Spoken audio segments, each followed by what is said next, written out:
బీసీలకు 42% రిజర్వేషన్లు కేటాయించకుండా మున్సిపల్ ఎన్నికలకు వెళ్లాలని ప్రభుత్వం ప్రకటించడం రాజ్యాంగ విరుద్ధమని బీసీ సంక్షేమ సంఘం జాతీయ అధ్యక్షుడు ఆర్ కృష్ణయ్య అన్నారు.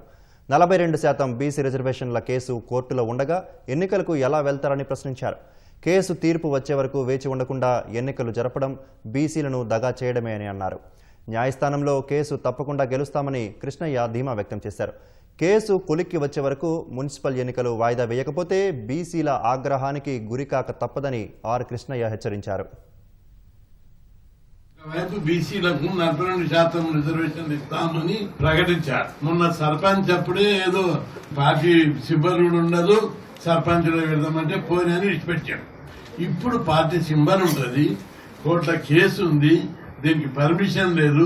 ఏ విధంగా వీళ్ళు ఎన్నికలకు పోతారని నేను సవాల్ చేస్తున్నా. ముఖ్యమంత్రి రేవంత్ రెడ్డి గారు తన వైఖరి బీసీ వ్యతిరేక వైఖరి మార్చుకోవాలి.